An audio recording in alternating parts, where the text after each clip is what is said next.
The Kansas and Nebraska Act is one of the most consequential pieces of legislation in this country. But to understand it, we have to go back to 1820. Since the Revolutionary War, many people knew that the United States would expand and add more colonies. But one question was how these states would be governed. The southern states had been quickly growing a profit from the institution of slavery, and as such, the states of the South had grown economically dependent on it. In Virginia and South Carolina, more than 40% of the population were slaves. Meanwhile, in the North, many people started to grow resentment for slave owners. The number of slave states and free states was even, but as new states began to be introduced, the states began to quarrel with each other. Southern states worried that if abolitionists in the North gained a majority in the Senate, they would outlaw slavery by deeming it unconstitutional.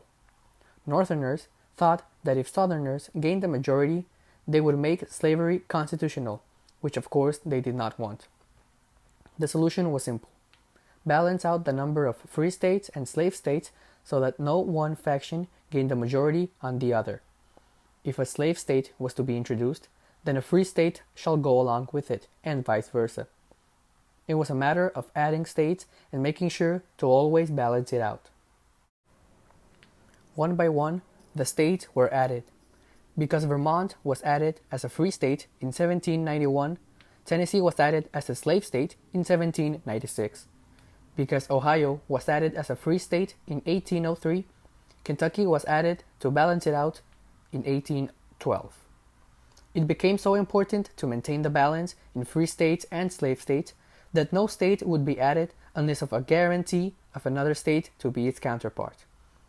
States began to be added in pairs: Mississippi and Indiana, Alabama and Illinois, Missouri, Maine, Arkansas, Michigan, Florida, Iowa, and finally Texas and Wisconsin. When Missouri was added, the Senate reached an agreement that no other slave states were to be added north of the southern boundary of Missouri. But when California was added, it sparked a lot of controversies because of its territory expanding north and south of the Missouri Compromise line. But in the end, California was allowed as a free state, as long as it sent one pro-slavery senator and one anti-slavery senator to keep the balance.